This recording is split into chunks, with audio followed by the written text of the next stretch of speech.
Assalamualaikum warahmatullahi wabarakatuh. Perkenalkan, saya Riana Marcella dengan NIM J1B1200013.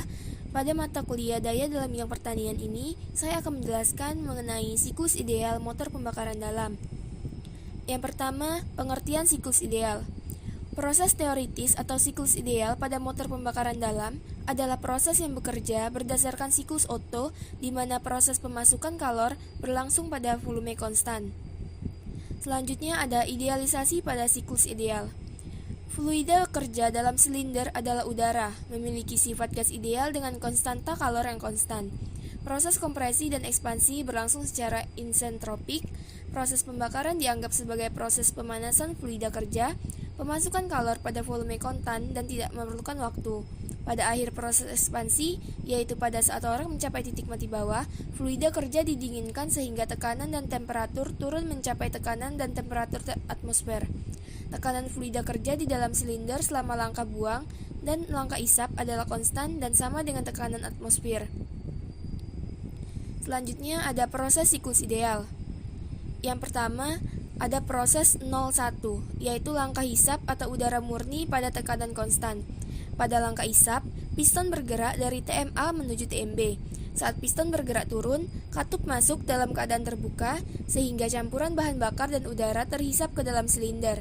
Ketika piston mencapai titik mati bawah, katup masuk dalam keadaan tertutup. Dapat dikatakan bahwa langkah isap selesai.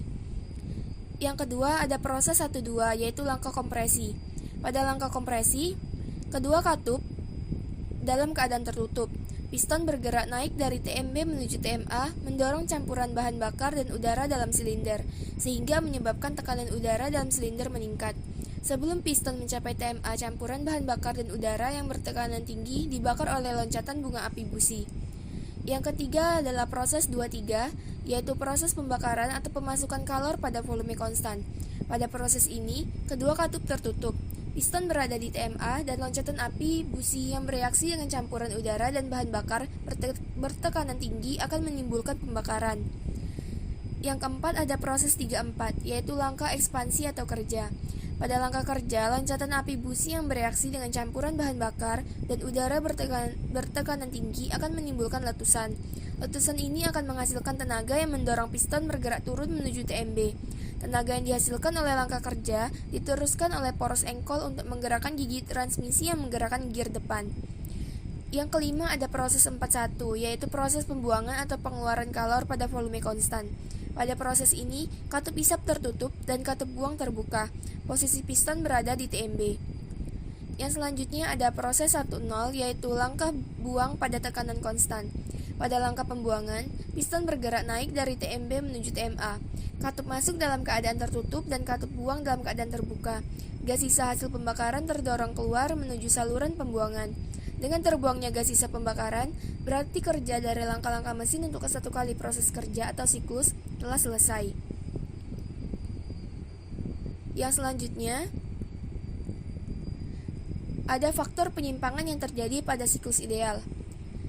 Yang pertama, ada kebocoran fluida kerja karena penyekatan oleh cincin torak dan katup yang tidak dapat tertutup sempurna. Yang kedua, ada katup tidak dapat terbuka dan tertutup tepat pada saat TMA dan TMB karena pertimbangan dinamika mekanisme katup dan kelembaban fluida kerja. Yang ketiga, fluida kerja bukanlah udara yang dapat dianggap sebagai gas ideal dengan kalor spesifik yang konstan selama proses siklus berlangsung. Yang keempat, pada motor bakar yang sebenarnya, pada waktu torak berada di TMA, tidak terdapat proses pemasukan kalor seperti pada siklus udara. Yang kelima, proses pembakaran memerlukan waktu untuk memulai pembakaran. Pembakaran berlangsung pada volume ruang bakar yang berubah-ubah karena gerakan torak. Jadi, pembakaran tidak dapat berlangsung pada volume dan tekanan konstan. Yang keenam, terjadi kerugian kalor yang disebabkan karena perpindahan kalor fluida kerja ke fluida pendinginan, terutama pada langkah kompresi, ekspansi, dan gas buang meninggalkan silinder. Yang ketujuh, terdapat kerugian energi kalor yang dibawa oleh gas buang dari dalam silinder ke atmosfer sekitarnya. Energi tersebut tidak dapat dimanfaatkan untuk melakukan kerja mekanik. Yang kedelapan, terdapat kerugian energi karena gesekan antara fluida kerja dengan dinding salurannya. Baiklah, sekian dari saya yang dapat saya sampaikan. Lebih dan kurangnya saya ucapkan terima kasih. Saya akhiri, wassalamualaikum warahmatullahi wabarakatuh.